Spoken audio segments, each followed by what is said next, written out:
কতদিন আগের এই ভিডিওটা আমার মনে নেই। ওই দিন অনেক সুন্দর একটা মুহূর্ত ছিল। আমরা সবাই মিলে ঘুরতে গিয়েছিলাম, যার সাথে একসময় ভালো একটা ফ্রেন্ডশিপ ছিল, বাট এখন তার সাথে আমার কোনো ভালো ফ্রেন্ডশিপ নেই। কারণ আমি মনে করি মেয়েরাই মেয়েদের শত্রু। একটা মেয়ে কখনো চায় না আর একটা মেয়ের জীবনে ভালো কিছু আসুক বা ভালো কিছু হোক। আমি জানি আমার এই ভিডিওটা দেখে অনেকে জ্বলবে বা অনেকের অনেক কিছু মনে হবে, তাতে আমার কোনো যায় আসে না। কারণ আমি মনে করি বেঁচে বেছে 10-12টা ফ্রেন্ড রাখার চাইতে বেঁচে বেছে একটা ফ্রেন্ড রাখা অনেক ভালো। তো এই জন্য আমি সবাইকে বাদ দিয়ে এখন জাস্ট একটা বান্ধবী রেখেছে, তার সাথে আমি এখন কথা বলি, আমি সমস্ত কিছু শেয়ার করি। তো যাই হোক, চলো এখন ভিডিওতে যাওয়া যায়। তো এখানে এসেছিলাম আমরা একটু ঘোরার জন্য। এটা ছিল সীমান্ত। সীমান্ত বলতে কি বোঝে আমি জানি না, তারপর এটাকে যেহেতু সবাই সীমান্ত বলে তাই আমিও সীমান্ত বর্ডার বললাম। তো এখানে এসে আমি বসে পড়েছি, বসে রং টং করে ভিডিও করতেছি। কারণ দাঁড়ায় দাঁড়ায় ভিডিও করতে শুধু ভালো লাগে না, বসে একটু ভিডিও করতে হয়। আমার বান্ধবী এখানে আমাকে বলছিল ফকিরের মতো কেন বসে আছিস, এক লাফ মারে আমি উঠা পড়ছি। তো তারপরে দেখলাম পাশে সুন্দর সুন্দর ঘাস, আর ঘাস মাছ না আমার একটু অনেক বেশি ভালো লাগে, তাই ঘাসগুলো একটু ছবি উঠাই নিলাম। দেন এখানে ভিডিও করার শেষ, এখন বাসায় চলে যাব। বাট একটা প্রবলেম হয়ে গিয়েছে, বাসায় যাওয়ার সময় আমরা না গাড়ি পাচ্ছিলাম না। আরে গাড়ি বলতে ভ্যান, রিক্সা,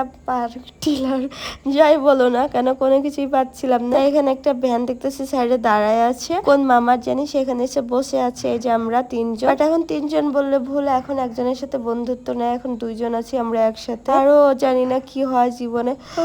আমার না ভিডিওতে ভয়েস দিতে যে ঘুম লাগতেছে। তো যাই হোক, আমি মনে করি একা থাকা অনেক ভালো, একাধিক মানুষ জীবনে না রাখাই ভালো। কারণ মেয়ে মানুষ ভাই প্রচুর ফাউল আর ফালতু, এরা কথা বেচাকিনি করে, কথা শুনে যায় তারপর এক জায়গায় কথা বলে। এখানে আমি কি যেন বলতেছিলাম আমি ভুলে গিয়েছি। তো যাই হোক, ভোলাভুলি বাদ। এখন এইখান দিয়ে একটা মামা যাচ্ছিলাম, মামাকে বললাম মামা আপনি কে যাবেন? মামা বলতেছে না আমি ওইদিকে তো যাবো না। তারপরে আমরা কি করবো, বসে ঠিক ওই টাইমে একটা ভ্যানালা আসলো, না ভ্যানালা না অটোওয়ালা আসলো। তারপর আমার বান্ধবীরা কি করলো, ভাড়া মারা ঠিক না করে ওনার উপর উঠে গেলো। তার একটু পরে উনি কি করলো, নিজের ইচ্ছা মতো ভাড়া ধরলো, আমাদের উপরে যা ছিল সেগুলো ছিনতাই করে নিয়ে নিল। এটা কোনো কথা?